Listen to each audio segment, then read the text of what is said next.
I'm going to bring America to the show. You're going to bring America to the show? We in Mississippi. We're in the Mississippi? Yeah. And you know what? Sometimes when you're in the Mississippi, you can do in the summertime. What's that, buddy? You can swim, you can backflip, but then a lot of times what I like to do is Cannonball! Let's go!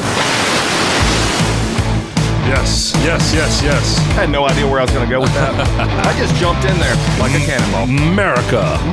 America. I was inspired by the stars, the stripes, and the colors. The colors. Red, white, and blue. And again, YouTube, folks. We're on YouTube. Yeah. Check out Coach's shirt. From Maine. From Maine. It's the Maine shirt, Maine. Lobster tail ale since 1956, which is crazy because I don't ever recall drinking that beer when I grew up. Oh, well, you know, you were young then. 1956, you were I'm sure it's a very heavy beer. Oh, very heavy. You got to work out. Very heavy. And then go drink.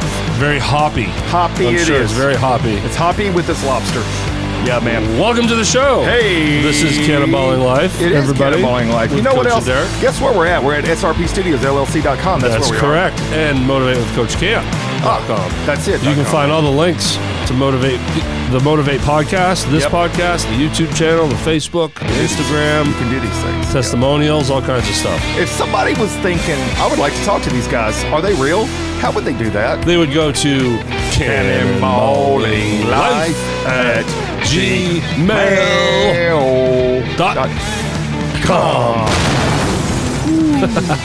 That is so positive. Yeah, exactly. And, you know, in the world of social media, it's very negative. But, you know, there are some shining clubs and chapters and groups I like those things. out there in the world. Where is one? Do you know where one is? I believe it's called Positive Voices. Oh, yeah. It is that. And I believe the link is in the description, everyone. Go join this group. You know what? If you're thinking about while you're there, I've got some extra dollar. I found 5 cents in my purse today. Man, I found a penny yesterday on the ground. Today I'm going to give this over to these guys. They could probably use it for some new microphones. You can go to Motivate with Coach Camp Venmo, link in the description. You I know, like this stuff. Pennies. So pennies on the dollar. Growing up, I grew up with my grandparents and my grandfather, God rest his soul, Roland Michaud, Pepe. French. He was my buddy, you know, so I went everywhere with him. And man, he would spot a penny on the ground from a mile away. He'd go out of his way to go pick up that penny. Did it matter? If you found a nickel, dime, oh my God, if you found a quarter, it made his week. Score. And I used to be like, Pepe, it's just a penny. And he'd be like, Derrick, when I was, 18 working in the factory, I made 12 pennies a week. Wow. You know what I'm saying? Like, these guys didn't make, a penny was different. It's almost a weekly salary. So the curiosity is, did it have to be on heads or tails? Oh, that didn't matter. Okay. But what does matter is throughout my life, even well before he even passed away, it just became, as I got older and it just clicked with me, to this day, when I find a penny, you pick it up? I pick it up, think of him. I'll even kiss it. I love you, Pepe. Miss you. You don't know where that penny's been. And my mom's the same way. And my mom doesn't believe in all that stuff, but it's a symbol. It makes me think of him immediately. Yeah. So when I see a penny from a mile away, I go pick it up. It's literally pennies from heaven. Yeah. The penny, that's right. See what I did there? See what I did there? So love you, Pepe. Yeah, man. I got a nice shiny one, heads up. Okay. So sometimes I'm like, when it's heads down, I'm like, he's looking down on me or down at me. Down. Not down on me. Like, yeah. My granddad has looked down on me many times. I hope I've made him proud as he's hanging out in heaven, because he absolutely went there. Absolutely. So one thing I was curious about, did you ever hear of taking pennies, putting them in your mouth if you've been drinking and you get stopped at a roadblock? No. What is this? I don't know. I think it's supposed to take away the breath. Well, the breath. Yeah, that's what I heard. Man, I don't know. Probably give you some kind of bad disease. That's why my generation never got sick. If I would have known that in my 20s, I would have swallowed. Walking around and be like, oh, wow, look at him. He looks like a hamster. I would have accidentally swallowed many pennies in my day. Yeah. I'm glad I didn't know that. I think it was probably just a Southern myth. And you don't even want to know where that money being. Oh, gross. Ooh. Well, we got a packed show today. We do. A lot of different things to talk about. You had a keynote. I do have a keynote coming up. That we want to promote. We also want to promote a Hope Center event that is happening tomorrow on Publish Day. We'll get into that's that. Right. We just had Easter.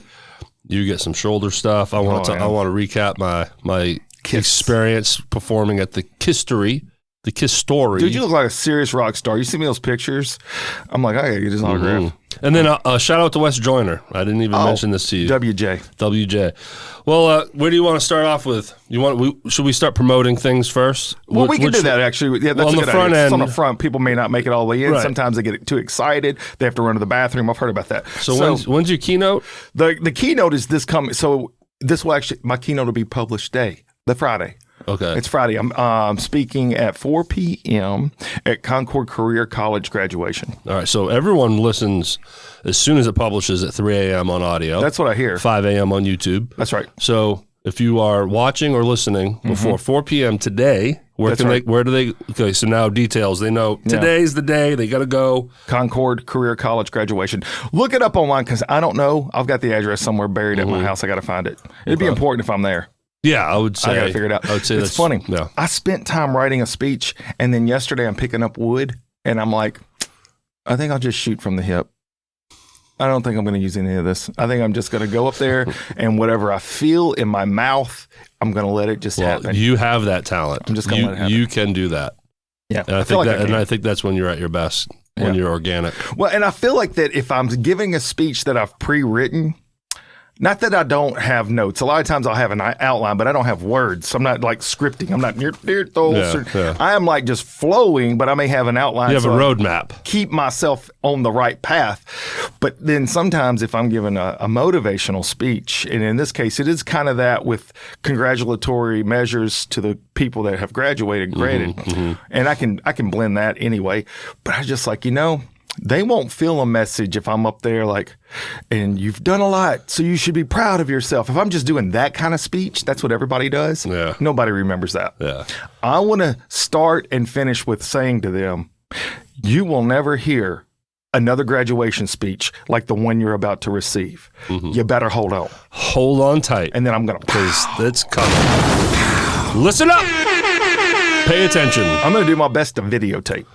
Yeah, do it. I think it'll probably be about I thought about time. So when you speak, there's a balance. I don't think I'll go past 10 minutes, but I got to go past 5.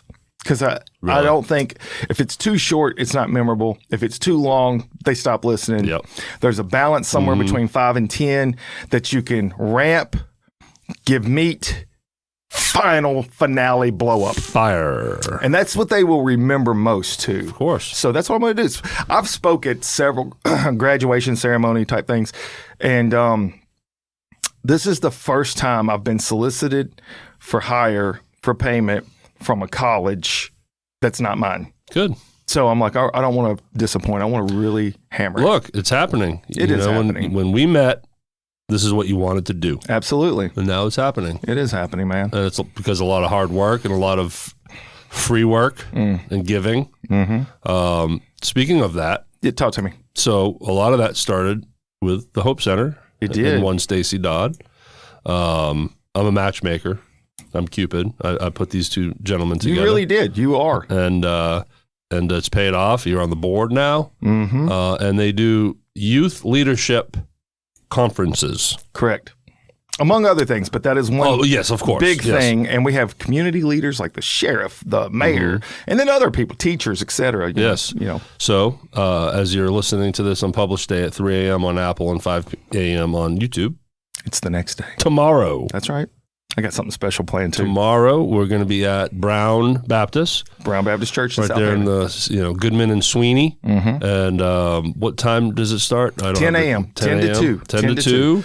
Yep. Come on in. It's open to the public. That's right. There's food. It is a youth leadership conference, but you don't have to be a youngster. Right. It is for everyone, and you will get something from it. I promise you. Like you said, quality community leaders go up and speak. Yep. A few minutes each, 5 minutes each, maybe some go longer. Yeah.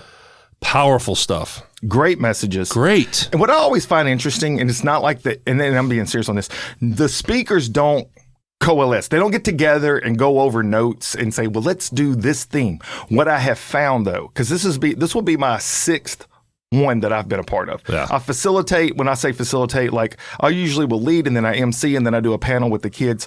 And now you and I have started this year doing one-on-one interviews with different individuals, whether it's the speakers or audience members, et cetera. But the thing is, every time, it seems, there will be a common thread.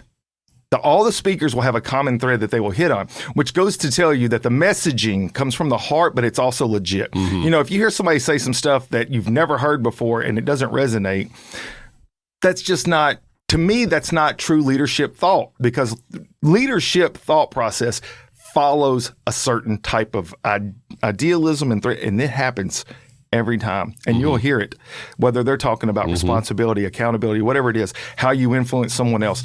And man, it just blends. The students love it. Yes. The adults love it. And it's going to be great, man. I love it. I always walk out of there feeling good and learning something. But yeah, they're so supportive. They're not just there for an appearance. Right. They're there because they genuinely want to help these kids. Hey, and this is volunteer. Yeah. Like the mayor, the sheriff, they're going to be there, Tuggle. They're not getting paid. They're showing up. Yeah. It's volunteer work, and it's for the community, and that's what I actually love about it. And I got something special. Oh, okay. I haven't told you about it. I'm not going to talk about it. Teaser. Ooh, show up. I got something really, tomorrow, really, 10 a.m., Brown Baptist Church. Very special. So what we do now as a team, is like you said, those one-on-one interviews. So it was an idea I had. We tried last month at the Senatobia one that we did at Northwest. That's right. And I brought a camera, wireless mic, and just tried to corral people to coach. Yeah. And quick little interviews. This month is going to be even better because now Stacy's bringing the Hope Center backdrop. I'm going to bring a light. So we're going to be more stationed over to the side. Be a little better production, better quality. Learn as you go. We're just trying different ideas. It's fun. Stacy was very appreciative of all the videos that I sent him.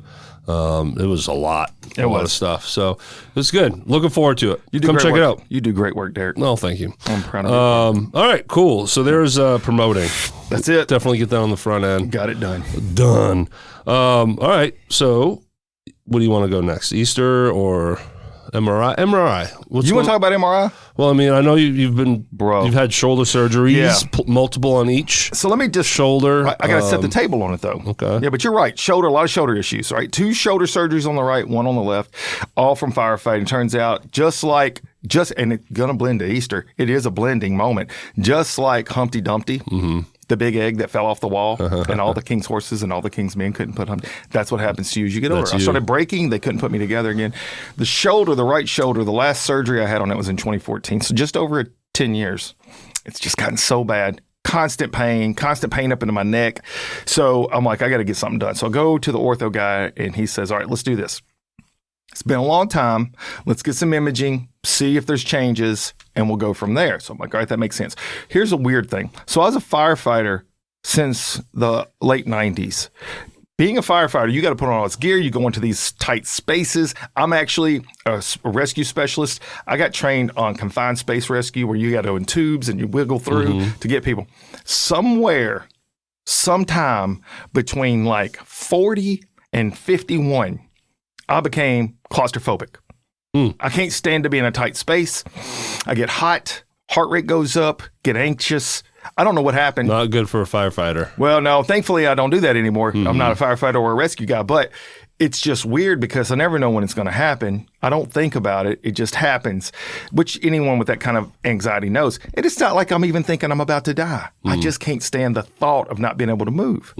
So when he says, going to get some imaging, my heart rate goes up because I'm like, you're going in the tube. I got to go in the tube MRI. So I asked him, I said, do y'all have the open ones? Because some places have the big open MRI thing. Nope. Got to be the tube. Now, I've been in the tube many times with the shoulders, but this is different because now I'm at a point, and it's been probably 10 years. I'm like, dude, I don't think I can do it. He's like, well, you got to get in there and do it. So I said, what can I do? He said, well, I can give you some value. I said, I'll take it. Can I get 2? Done. So he gives me a prescription for 2, which means I also have to have someone drive, which means that Maddie drove me. And I don't know which one was more dangerous. Riding with Maddie through South Haven on the way home or the tube in Iosphere. I don't know, but the Valium didn't work as well on the ride home. I'll tell you about that. But so we go to the thing. And I get in, and I had forgotten kind of how tight it is. And I'm not a small guy. I'm not a huge guy, but I'm not small. Wedges me in, and they don't have any music. A lot of places have music, but all you hear is Ding, ding, ding, ding, ding, ding, ding, ding, ding, ding, ding, ding, ding, ding, ding. And then I found that they would be like, this next imaging will be 3 minutes. And then it's like 3 minutes of ding, ding, ding, ding, ding, ding, ding, ding, ding, ding. And I'm like, 1 Mississippi, 2 Mississippi, 3 Mississippi. Are you just shutting your eyes and trying to breathe and relax? I'm just trying to go to a happy place. I'm like, where am I at? Am I skiing? What am I doing? And then a thought hits me. Dude, this is so tight and I'm in a tube. What if I had to fart? And I'm like, this is dangerous. They haven't thought about this. Nobody has thought about this. If you are let it rip. I mean, if you've got an itch, you can't scratch. Now I'm thinking if something hit my nose, I've got to rub my nose. But then it's like, if somebody came in here after eating a lot of Mexican, you are in trouble. And then my mind, because this is how my mind works, when one door opens, 50 other doors start to open. Then I'm like, this could be like a pipe bomb. You are in here, and that could happen. I'm like, this is so dangerous. These people don't know what they're doing. Now your heart's probably racing. It's racing, and I'm trying to keep from laughing. Because if you start laughing or moving, then it shakes, and they're like, that last image didn't take. We've got to redo the image. I'm like, another 30 minutes. So I'm just like, don't laugh. How long total do you think you were in there for? It was like 20 minutes. Oh, that's maybe a little less, but around that. Because I'm just trying to think about the next image will be 4 minutes. They kept giving you this update thing. But once my mind started working, I'm like, man, Camp, you stoop. You so stupid. You got to quit thinking about stuff that makes you laugh. And then I'm thinking if I start laughing, I have to keep doing this thing, then I'm going to get more anxious. It was really hard. I had to start biting my tongue, thinking about stupid stuff that's not funny, and I don't even know where I went. So did the Valium ever kick in for you? It was there. I think it actually did take the edge off a little bit. It was probably heavier after you got out. Well, because Valium's it's not something that just lasts the 30 minutes. Right. I'm sure you were dopey the rest of the day. I was sleepy. Right? I was sleepy. Blah, blah, blah, blah. Hello. But on the way home, Maddie's driving me, and all of a sudden I see her getting distracted, and the brake lights, and we're getting close. I'm like, and then she broke, and she's like, what? I'm like, I'm just trying not to die. I just survived the tube. Okay, I survived the tube. Let's not die on the way home.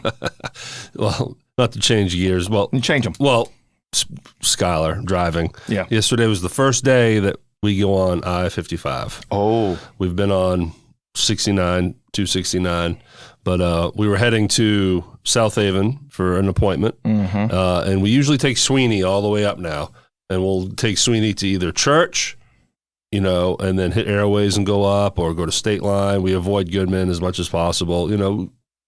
We take back roads. Yeah. Well, Sweeney's closed down. It is? From 269 to Pleasant. I didn't know this. They're paving the road. Oh, okay. Because of the new high school and the whole thing. Oh, that makes sense. So we're going down McInvale, and then we go over 269. Oops. So we got to go left, babe. We got to get on 269. Was she nervous? No, because she's gotten over that. But so we got on 55 at 3:30 p.m. on a weekday afternoon. It was busy. I'm like, we're just staying on the right lane. We're getting off of church. Yeah. Quick and easy. But anyways, to go back to claustrophobic, and you mentioned firefighting, rescue. Excuse me, burp. Yep, there it is. Our friend Neil Colley has a podcast called The Local Yokels, and a while back, last year, he had some members of the DeSoto rescue team. And this isn't about being claustrophobic in the sense of a small space. In fact, it's a vast space. But these guys are divers. Oh, yeah.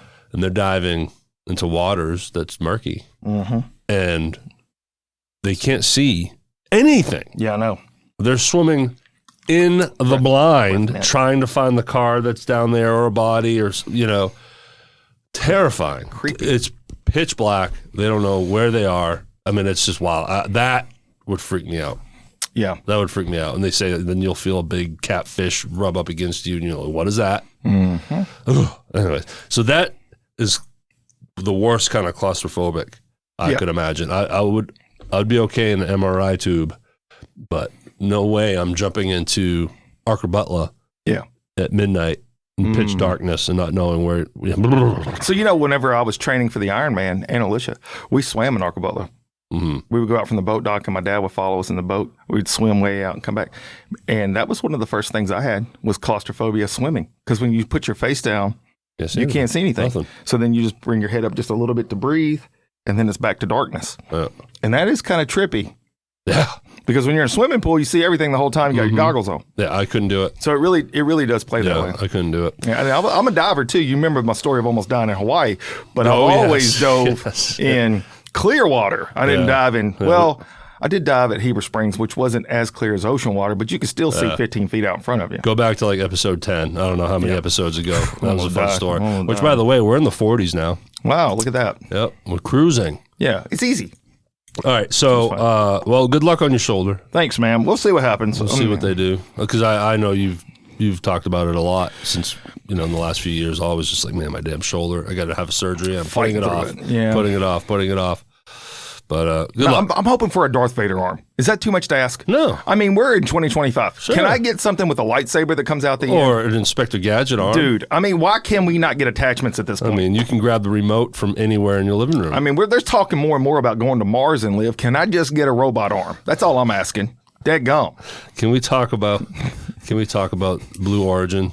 Yeah, what is that? You know the story about Gail and Katy Perry going up in the... Oh, yeah. Yeah, I didn't know that's what it was called. Yeah. I saw snippets, but Did you know they're astronauts now? I'm an astronaut. I went up 11 minutes. I'm an astronaut. Yeah. Anyways, so I want to shout out Wes Joyner. Okay, talk to me about it. So my daughter is a junior, and she went to prom. Mm-hmm. And so did your daughter. That's correct. We somehow missed each other. I don't know how that happened. I saw 700 people there that I knew. I saw you post a picture, and I was like, dude, I was just there.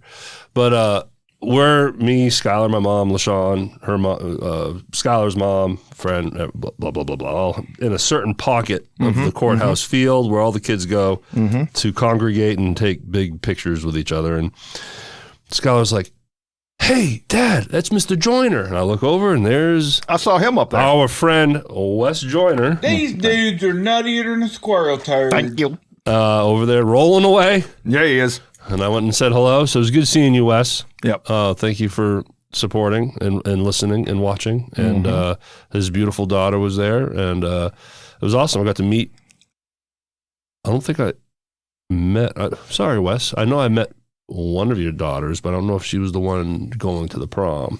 Yeah. I can't remember. But his wife gave me a positive. She had never met me. I had ran into him too. And he's like, oh, yeah, this is Coach Campbell. And sometimes I get this reaction, oh. But that wasn't it. She was like, oh. And I was like, oh, that's a good reaction. Podcast guy. That's nice. Okay. I'll take it. So it's great seeing you, Wes. And my daughter loves you. All right. Talk to me kissing. Kiss story. Kiss it about Kiss-tory. Yeah. So last Wednesday, well, this is Friday. So 2 Wednesdays ago, as you're listening to this, we had our big rock show at Lafayette's Music Room. It was awesome. And it went off without Looked like there was a lot of people there. There was. It was, almost sold out. But yeah, packed up. There was 29 total musicians a part of this. Wow. It's almost like Hands Across America. It was the planning. So these people don't listen to this show, but Paul Moreau did all the organizing of the musicians and the songs and who's playing what and when and this, that, and the other. And then Thomas Halfacre, who's the sound light engineer man at Lafayette's, man, he transformed the stage. There's a big Kiss sign that he puts up. Like, big time. Like when you go to Lafayette's, it's a great room to see music. It sounds great, it looks great. But when you go to this annual Kiss show, as it's become, different ball game. Yeah, it's a rock show. And I had 4 songs, played a couple songs, got to play a couple songs. I got to play songs 2 and 3, which was also now sharing the stage with La-Shon and her partner in crime, Melanie Pierce, the duo that has Elevation Memphis, Tina Turner Tribute Experience, all the stuff they do together. They've been known for a long time. Yeah. They've been on a billboard in Memphis. That's right. I saw it. But the Tina Turner show for them has really put them further out there. So now bands are reaching out like, hey, we want you to sing backup for us, right? Nice. So there's a Skynyrd tribute band in the area called Play Some Skynyrd. And there's a lot of Skynyrd music that has the later era of Lynyrd Skynyrd before the plane crash. They had and toured and recorded with female backup singers. So, so a lot of that music needs it. So I went to their show that they did. They're not part of that band anymore. But when the band's like, okay, we can afford to have you guys come sing with us. So it sounded awesome. Anyway, so Sean Few one of the bass players and lead singers of the Kiss show, reached out. He's like, I'd love for you to sing backup for my two songs, which don't have backup vocals. He was like, just come up with something. You know? So they got to create it. They got to create their parts and everything. So I got to be on the stage. And he's a bass player, but he let me take his songs, and he just played guitar. He was nice enough to give me that space. So that was awesome. So those two songs were audibles. It was Strutter and Let's Put the X in Sex. That's the best I can whistle. And then later on in the evening, I had my two songs I was originally tasked. Got to choose, and Room Service, more obscure Kiss songs, especially for me. Did you have to practice that very much? Oh, I mean, on my own? Yeah, I drilled. Yeah. I drilled. When I have to learn music for a gig, it's almost like I'm an athlete. With the shakers, it's like I'm an athlete. That's how I treat it. Doing your riffs. I sit down and I learn the song and I find the parts and I'm like, okay. Yeah. And then I'll play to the actual recording 50 times, exaggerating maybe, but a ton. Standing up, because I'm like, no, I'm going to be playing this on stage, so I got to get used to standing when playing it, because now the guitar's at a certain angle, and I'll drill. That's why I feel like I'm an athlete. I'll just drill. Play the song, okay, start over, bam. Just go and the drill it. You're a pro.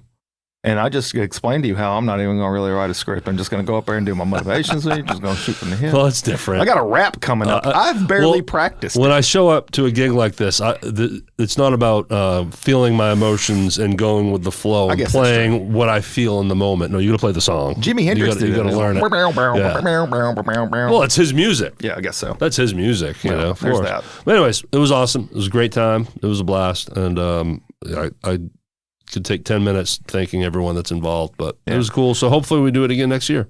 I did. Obviously, I wasn't there. I haven't seen video. Hopefully, there's video somewhere. Oh yeah, saw the pictures. Go to my Facebook page, Derrick Me Show. Okay, yeah, I know who you are. And I met you. And the profile pic is of me holding a bass guitar with a Tina Turner Tribute Experience shirt on. So that's how you know it's me. Yeah, sure. And scroll through my feed. I'm button waiting. And there's a bunch of videos. Yeah, you look like a rock star up there. I was just kind of hoping, because it was like a volunteer. So the benefit was like y'all just got to do the show, but there was no money. Next time. Oh, I'm sorry. No, I should mention. Yeah, it was actually we did raise money. For what? Let me. Okay. While you're doing that, I'm gonna suggest this next time. I need you guys to do this. We're gonna do a callback to the 90s or the 80s. I don't remember what year it was. And I want everybody up there on the stage, all 29 performers, singing, "We are the world. We are the children. Gonna make a better day. We snug you here. Keep singing. Keep singing. We changed all our lives. Who make a better day? Just you and I." I don't know if that's how I want to get this right. Okay, here it is. That's a great song. It raised money for both years. Okay. Raised money for the Reverend Warriors. What's that? So that is an organization for veterans. Suicide prevention. Love it. Suicide prevention for veterans, because there's an insane percentage of them that come home. 22 a year.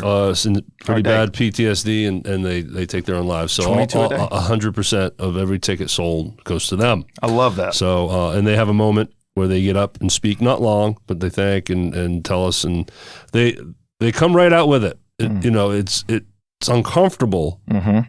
But it's for a reason. They come right out with it, and they just, I mean, within the first 10 seconds, they're talking suicide, which can be like, oh boy, okay, it can dampen the room a little bit, but it's for a reason. It's supposed to be impactful. It's supposed to be like, no, we're here because our fellow soldiers are killing themselves, and we want to stop this. Well, that's a great cause. Yeah, so it's awesome. So when the first year it went down, I can't remember the origin story and who came up with the idea first, and was it a Lafayette's thing? Yeah. Or was it a Paul Moreau, Thomas Halfacre thing? I think it was more Paul and Thomas. But then coming this year, Lafayette's requested it. We want to do it again this year. You know, and to Lafayette's credit, they're not, so we had rehearsal night on Tuesday, and they have changed hours, so they're not open on Tuesdays anymore. So that was a special moment then for them to open for you guys. Well, there was some crossed wires on booking, and someone had rented out Lafayette's for that Tuesday. Oh, snap. You know, gave Lafayette's a nice check, right, to have that night, only to realize that the Kiss show needed Tuesday to set up and just the whole sound check. I mean, it needed a full day before show day, and Lafayette's gave up the money and canceled on that event. Good on them. I'm sure the other people weren't happy, but Lafayette's gave up a good chunk of money to let us do our thing. So good on you, Lafayette. Yeah, no doubt. But yeah, they requested it because they wanted to continue to raise money for Irreverent Warriors. So good times. Hopefully we can do it again next year. Yep. Good stuff. I like that, man. Yeah. That's awesome, dude. So over the weekend, just curious, did you do anything for Easter? Yes. Oh, what'd you do? But not for Easter. Oh. It was my wonderful girlfriend, La-Shon's birthday. Was it? Oh, I did. I sent her a happy birthday. Her birthday is on April 20th, so just, it landed on Easter this year. Yeah. But we went to the zoo.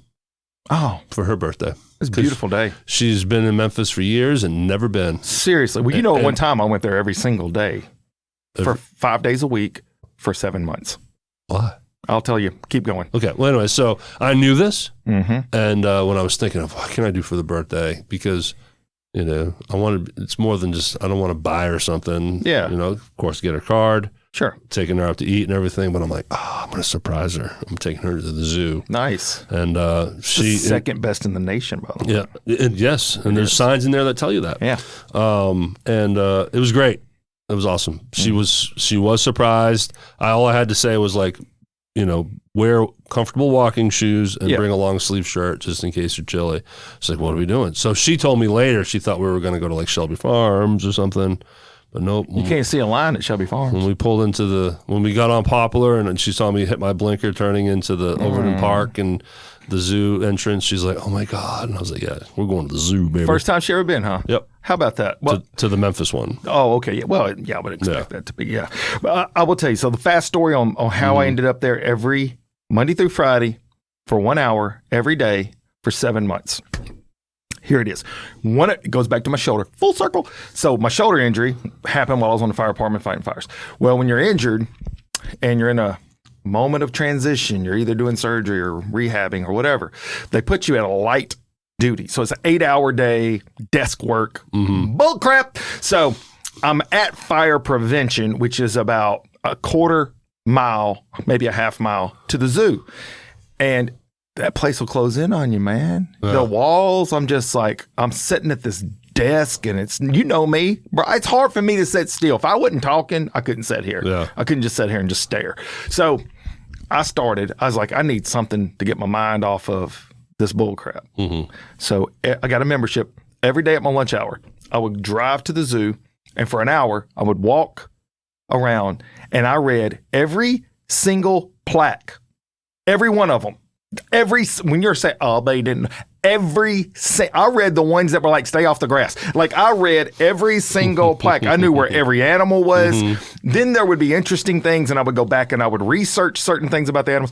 So for 7 months, I made 5 times. So like when I would leave on a day, because I didn't make it all the way around, obviously, on a given hour. Yeah. I would only make it so far. So then the next day when I come back, I would jog to that spot and start from there and continue on and did every single animal all the way through the herpetarium to the birditarium. I did all of it. If you really want to do it right, it's going to be a 3-hour.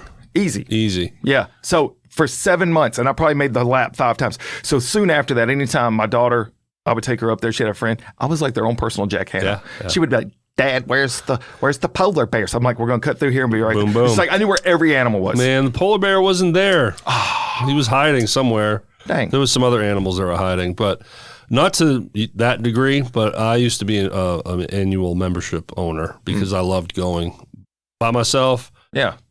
Only reason why I went. There was a period of my life where I didn't have a lot of friends. That sounds so depressing and weird. Look, I'm your friend. Where's that little love button? But I was living in Memphis and I had my kid, and then when I didn't have my kid, it was just me. Yeah. And honestly, it was therapeutic for me too. I didn't go out. I had some friends, but I wasn't going out, wasn't socializing. It was just me, and honestly, during a period where I was building my business and everything. And, at the time, an annual membership for 2 people was $100. Yeah. It was a good price back then. And you go twice, it's paid for. You're right. So I did that for a few years, and there'd be days when I'm like, you know what, I got to get out. Yeah. And I'm gonna go hang out with my gorillas. That's my favorite, the gorillas. And I could just go beeline to them, sit on the bench, just breathe some fresh air, get out, be around people, but not socialize. That's true. and just admire the gorillas. And and I love the lions. And so there's times I'd go and only look at 4 exhibits. That's all I cared about. I'd just go for an hour, pop in. I love the zoo. And what I should have done when I took La-Shon Wednesday is buy a membership. Then all we had to do is go one more time, and now it's paid for. Right. And then we can just go as much as we want. And it's like, we used to go for walks for exercise, and then I don't do that anymore. Oh. Need to. You walk. Well, now here. It's like, let's go for a walk. Where? Zoo. I'm telling you, it was therapeutic for me, man. Yeah. It saved my mental capacity during that time. Great. For sure. And then and because you go more often, it's not the pressure of I got to see everything. No, today I'm going to go to the zoo, just going to hang out and go to this area, and let's go pet some stingrays and laugh at the penguins or whatever. A person probably could have argued that I was getting a little too much zoo. I became that person where I didn't necessarily interject into a conversation, but it would drive me crazy. If I ended up being there on a day where there was like school field trips, and you would hear the teacher or something saying to the kids, "Now, kids, this is a Lapalaloza, and they live in eastern Kentucky." I'm like, "Lady, you don't even know what you're talking about." Yeah. I just wanted to break in all the time and correct stuff. You became a zoologist. I was, and I was just like, I couldn't. It hurt my head to hear people give wrong information about an animal and where they lived and what they ate, and I'm just like, y'all don't even. I can't deal with you right now. It's not that. It's not that animal. You don't know what you're doing. But anyways, I can thank School Trips for introducing me to the zoo, because when Skylar was young, I think she did 3 field trips to the zoo, and I chaperoned all of them. And that's what got me. Oh, this zoo is awesome. And then later on, I started going more. But then I gave the membership up when I moved to Hernando. I just found myself going a little there. distance. Have you done the drive-through stuff like at Como? The safari park things? No, but I heard it's really cool. They are, but you got to be careful, man. Some of them dudes are aggressive. The ostrich, really rude. Stick his whole beak up in your in your mug and peck, grab your food out of there. Those are freaky. Had a buffalo grab a bucket out of my car once. When a bird stands at eye level with you. It's a very tall bird. That's terrifying. It could kill a lion. It has a huge back talon. They are very good at kicking, and they can run 40 miles an hour. These are some of my zoo facts coming back to me at this point. Like a road runner. Their egg is the equivalent of 12 chicken eggs. That must be like $1,000 egg. It's a really big egg. Speaking of eggs, can we talk about Easter? All right, shift over to Easter. Here we are. Did I derail? No, I think I did. Okay. It's okay if we did. We're back to here. Right. So it's interesting because eggs are so expensive. Back when I was growing up, did you guys do like the golden egg? Like if you were hunting eggs and there was like the one special egg that had money in it, did y'all do it that way? No. We did the plastic eggs, but I can't remember the special egg. Well, so for my family growing up, we did real eggs. We boiled them, which is weird. Okay. So we boil a whole like dozen, 2 dozen, whatever. We have done that too, yeah. And then we would dye them. And then we would hide them, and there would always be one plastic egg that had like $5 in it or something. That was like that was your prize egg, right? Yeah. Well, now it's the opposite. So it's almost like you hide all the plastic eggs, and if you can find a real egg, that's your prize because they're so expensive. It's like, oh, I found a real egg. It's gold. It's because it's real because they're so expensive. But I remember, and I don't know why. Because if you took me out in 364 of the other days and boiled an egg and gave it to me, I probably, as a kid, would not have eaten it. I was just like, I'm just fried. But for whatever reason on Easter, you would see a bunch of kids cracking and peeling and eating boiled eggs out on the front porch after we've been hiding them and finding them for like an hour. Sitting in the ground. And I'm thinking, why were they good then? I don't know why we did that, but that was what we did. Now, of course, I'm not saying none, but most kids just do the plastic eggs, period. Yeah. And that's what I grew up with. My mom would, inside the house, give me a pretty cool Easter egg hunt. And inside the house, Inside the house, yeah. Oh, it's very safe. Yeah, that's not what we do in the country. We throw our eggs into like ant beds and all. Okay, the kids got to work for them. Yeah. If you want this, you're gonna have to climb past the dog poop and go get that thing. I would do it for Scholar outside for sure. Yeah. So growing up, we always had the neighborhood. So we would have maybe 12 kids show up at our neighborhood. Well, I'm talking about me growing up, and it would be a free for all, and we would just get after it. And man, it was very physical. You're looking for that golden egg. We're trying to get the gold egg. Well, now it's because the times have changed, and we don't have as many youngsters. It was just my grandkids, so it was just my grandson, my granddaughter, and the grandson just vicious. He's a little older, a little faster, just grabbing all of them. So then what happens? Because you got to try to guide the little one. Yeah. My granddaughter. It's over here. No. Get away from that, Everett. Stop touching it. No, that's hers. Right. And then it becomes that thing. And so you want it fair. You don't want him to have 90% got to have so many eggs. and so many. Yeah.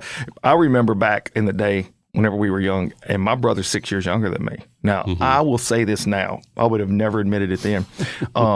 As we were doing stuff, if I saw he grabbed some stuff I wanted, I would sneak in behind. I would like you have a pickpocket. I was pick basket. I'll grab some of his stuff. You were such a mischievous child. I really was. I was good at it too. I don't think he ever really knew. I was good at it He would too. look around and be like, I don't know where'd all my eggs go? I don't know, Mom. I don't know. I got 47. I don't know what happened to his. But he got 3. I mean, you should do better. But yeah, I looked it up, and I guess I had known this, but it's interesting. So you have a rabbit that hides eggs, and it has eggs because it's a rabbit, but that's not a chicken.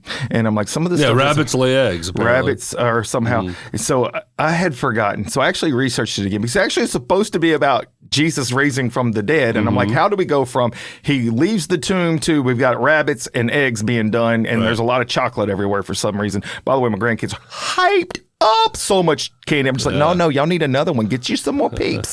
And then my stepson's just like, what is going on? I'm like, don't worry about it, man. They're good. They're going to be good. Go home with mom and daddy.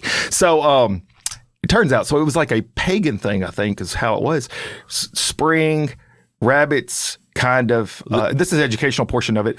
They represent fertility because, cracking a lot. They do a lot of cracking. Rabbits, apparently, they wired that way. They multiply quickly. And my thought was, if they could lay eggs, that could stop the shortage of eggs that we've been having and maybe cause the prices to go down because they're really good at cracking. We talked about needing horny roosters.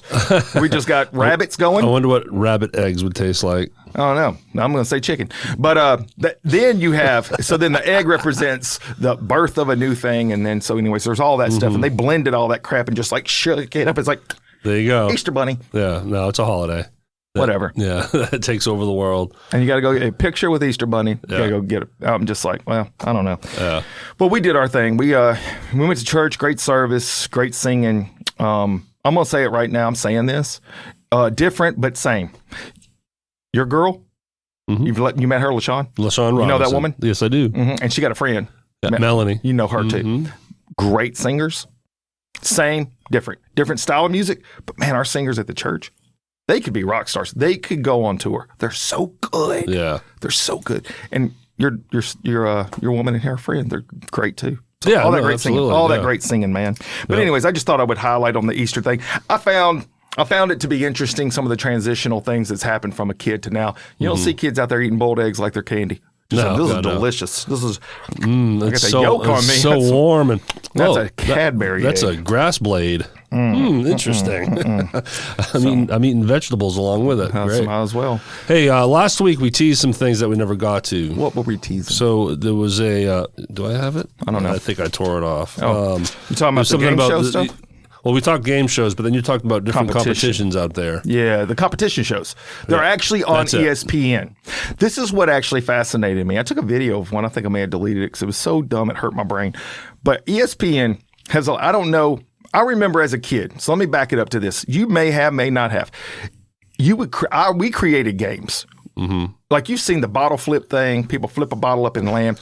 We would create games like you got to throw a stick so far and it's got to land in a such and such in a certain way. So like if we didn't have horseshoes, the actual horseshoes, we didn't have backyard different. We would make up a game. Sure. We did it too. Yeah. I feel like that has blended itself. You got the MMA stuff. Well, then they've come to the slap games where the people slapping each other. That's crazy. And it's Dana White, which is like the big promoter of this. He thinks it's going to be bigger than MMA. These people smacking the crap out of each other. I'm like, they are really perfecting their pimp hand. That's a strong pimp hand. If they ever take it to this right here. The backhand. Right now it's this. If they ever go here, that's legit.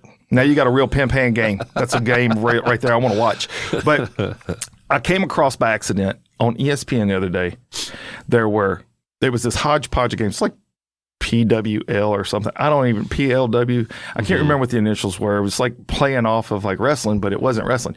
And so I stopped on it. They had tire wrestling. These tractor tires stacked up and a person on either side of the tire. And when the whistle blows, they got to go around, try to grab the other person, and the idea is they're going to slam dunk the person into the tire. That's awesome. I wish I had ESPN. I don't have cable. I can't watch these things. I couldn't believe what I was watching. I'm like, I haven't drank anything, but I feel drunk. And then it transitions to car jujitsu. I'm not making this stuff up. I'm not that smart. They're sitting in the seats of a front of a car, belt buckled. Whistle goes off. They got to unbuckle their belt, and then they got to wrestle with each other. And I don't know really how you score points or what the game is, but I saw one dude tap out twice because the other guy used the seatbelt to strangle him. He got this, and then wrapped around and was choking him. And the next thing you know, he's tapping out. So all it is that they're fighting inside a vehoe. Inside a vehicle. That's it. The car's not moving.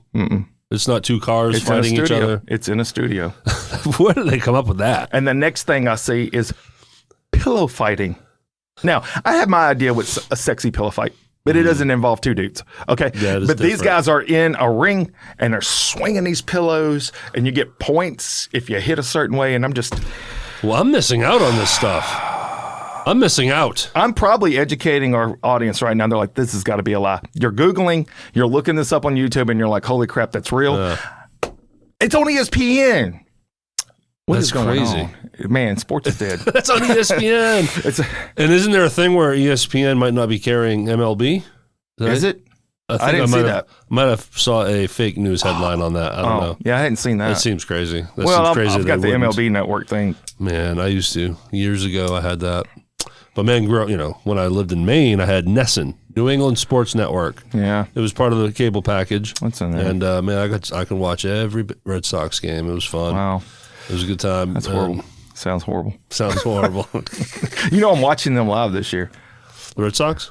I'm going to Seattle, and that's who the Mariners are playing when we're there. We're going to you're trying to hit every major league. That's another one of my goals is to go to all the parks. So the Mariners and Red Sox. That must be an interleague game. They're both American League. Seattle's American League? Mm-hmm. Yeah. That's cool. So take in that park.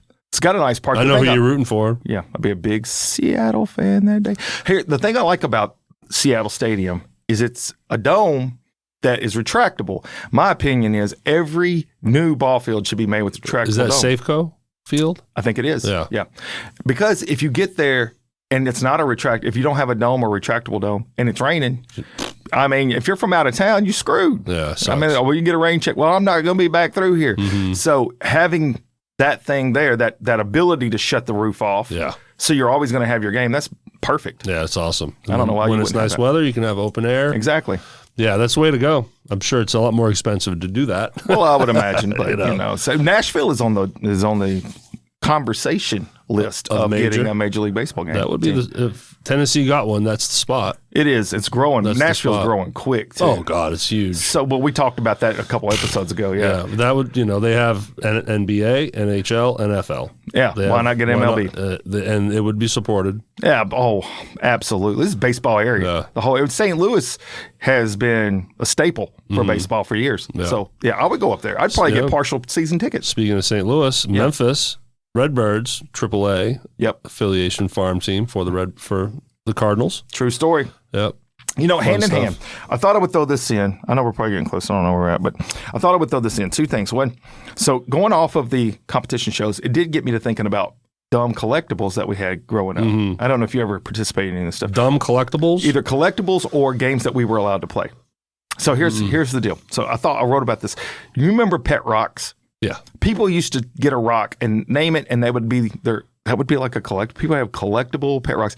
Can you imagine the first person walking along and they see these rocks? They're everywhere. Rocks are everywhere. And they're just like, if I put some paint on this and glued some googly eyes on it, I could probably sell these things. Oh, this is my pet rock, Bob. I think about the deeper conversation and that person going to their wife or mom, hey, look, I got this idea. I'm going to paint this rock, put these eyes on it. We can sell them. Yeah.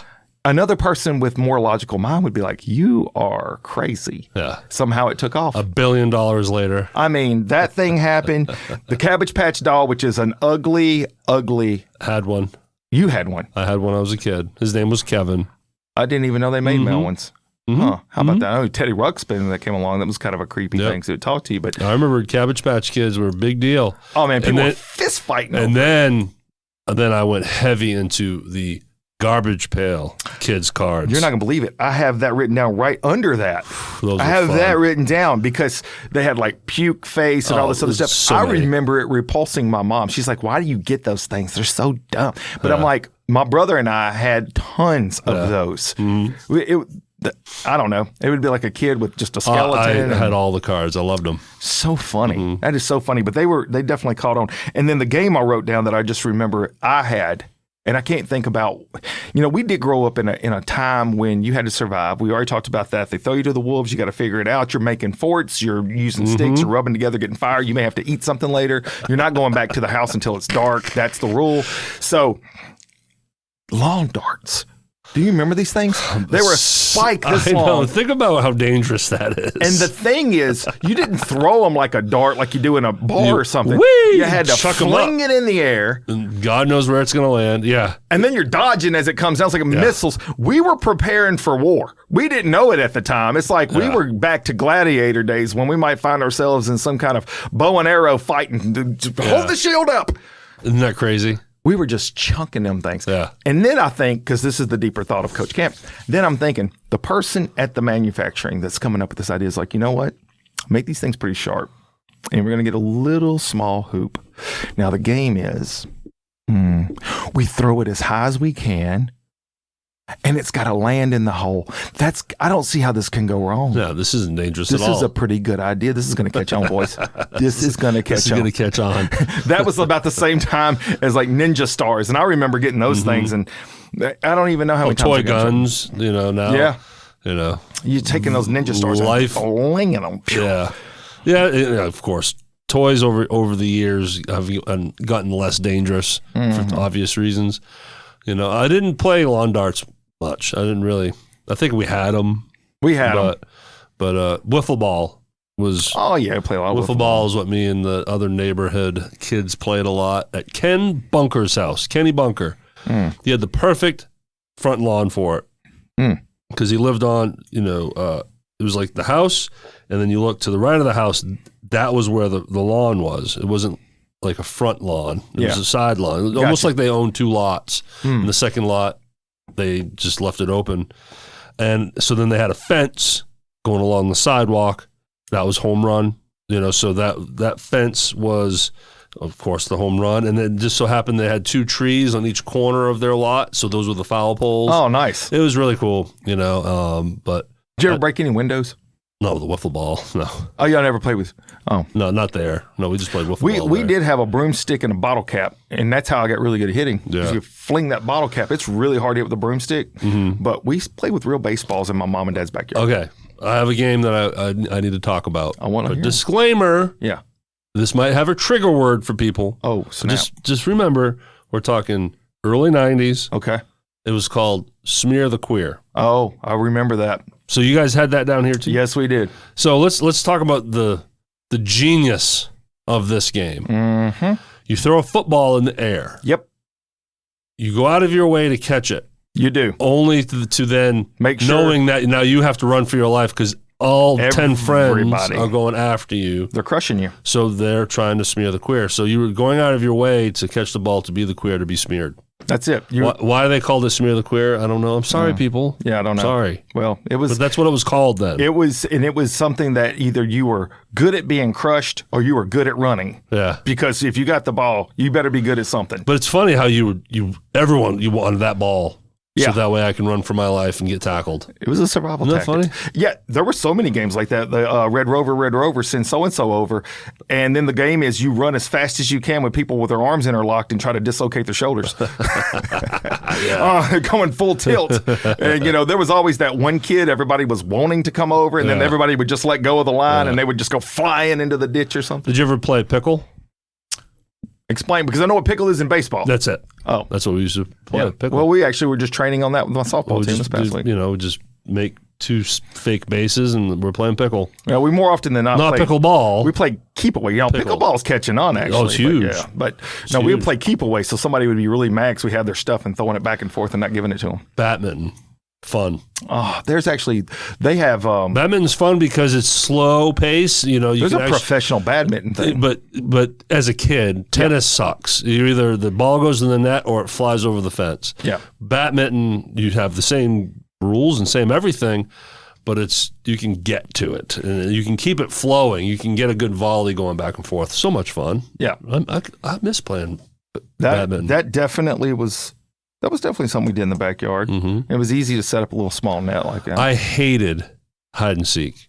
Oh. Hated being the seeker. Really? I hated it. Just anxiety ridden because I didn't. You wanted to be the hunted, not the hunter. Well, even then, that was okay, that didn't bother me. But when you're playing like in a big barn and it's kind of dark. I didn't like being spooked. I didn't like being jump scared.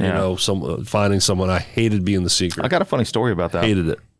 So it wasn't me. It didn't happen to me, but it happened to my brother-in-law. Mm-hmm. So their kids, they were younger. They were playing hide and seek in the house, and Kevin, I'll say his name, has to go to the bathroom. So he goes to the bathroom. I'll say his name. And he's in there doing his business.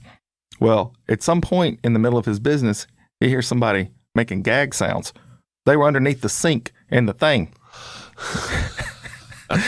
And he's like, "You're locked in now, buddy. Sorry, dude. Can't come out." Found you. So they were in a proverbial gas chamber. Oh, no. Locked in, locked down. That happened.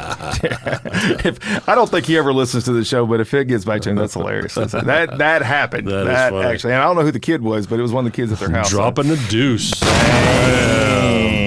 Dropping the deuce. Last thing I would want to hit on, though, is so I'm going to be doing the speech. I don't know what time we got. We can wrap up here. All right, so I'm doing the speech coming up, like I was saying, and I had to go to a faculty meeting recently. It was like 7 hours mandatory for the school. Fun. Southwest thing. So they said, and this is the obscurity of Chris Camp. They were like, dress comfortable, wear your Southwest, stuff. And I'm like, okay. So I wore my entire suit. That's how I roll. I'm just like, oh, y'all want to dress comfortable? All right, I got you. That's how I roll. Whole suit, tie, the whole thing, nice shoes. Show up. And the main speaker, so they had a couple, and the one guy spoke for like an hour and a half before lunch, and then like another hour and a half after lunch. And he's like some presenter they paid to fly in. And one of the first things he says that catches everyone's attention is he's going into teaching. He's talking. So his goal was supposed to be, the goal for the whole day was to inspire the teachers, to see the future, to invest in the students, to be creative. That was the whole premise of the day's events.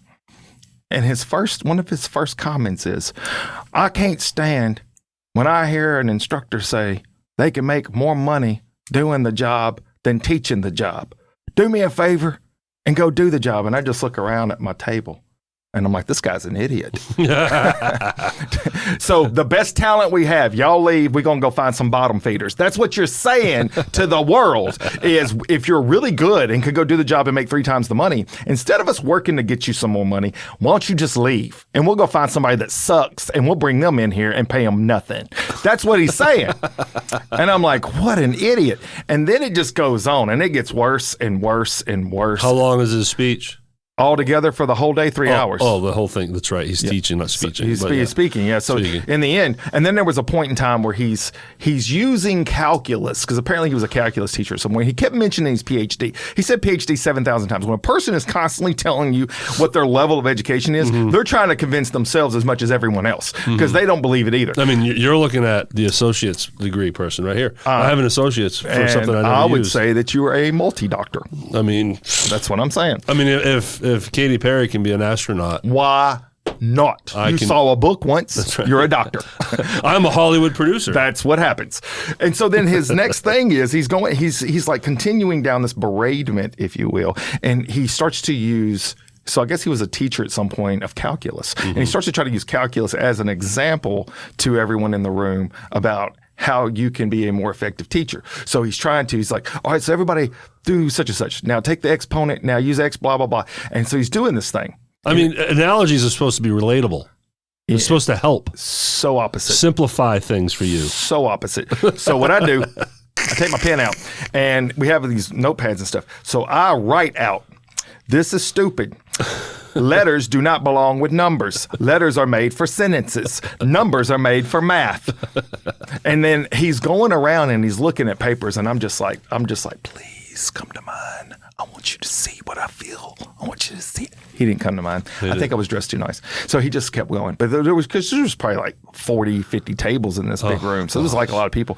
Anyways. Did other people share the same sentiment as you? I'm going to tell you something. At the end, we've had these kind of things before. Usually we have your keynotes that come and speak for a period of time. At the end, there's a line of people to shake their hand, talk to them. This dude had nobody.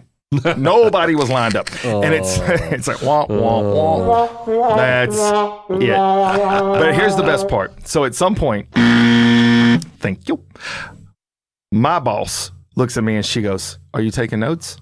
And I said, kinda. She goes, do everything opposite of what he's doing if you want to be a good speaker. And I'm like, I agree. Yeah, I agree. I think I'm with you there. Yeah, so that must have been a long day. Not inspiring. I disappeared for an extended amount of time at an extended break and came back, and I don't think anybody noticed I left. No one missed you. I could have been gone the whole day. I'm like, man, why did I even come back? I know what you were doing. You were out swimming. Cannonball! That's it. That's the best transition I could come up with. And it felt good.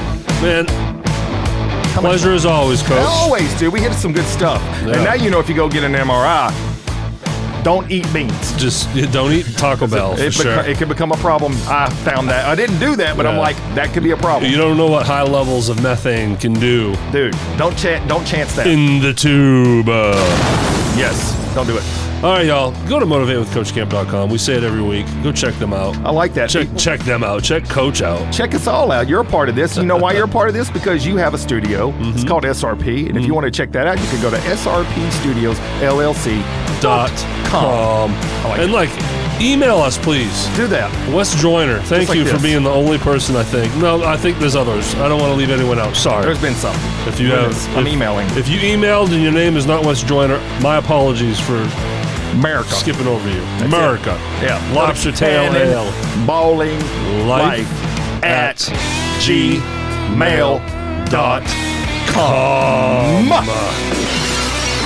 Woo! And join Positive Voices. Yeah. The group link is in the description. So close to 1,000. We're getting close. Which is remarkable. Keep climbing. Groups are hard to grow and hard to keep positive. That's right. And this is an open forum group. It's not like there's an admin approving anything. No, wow. And there hasn't been, as far as what I've seen, not one person positive voices going against it. So thank you for that. Absolutely. And then thank you for all of the donations that haven't come in. Yeah, we need more. We need some. If somebody sends $1, they're the highest donor ever. We would enjoy you can do that one. At Motivate with Coach Camp Venmo. You could be the first. Instead of America, we could have Cannonball. I'm just saying, that's something we could do. We could smell it that way. You could be the first one to send us a tip. Wow. And if you do, we'll send you $1 back. and someone's like thinking, man, they've been talking about that tip jar for a long time. Oh, well. No one yet. Yeah. It's all right. We love you anyway. We'll get better. All right. Take care, everybody. Holla.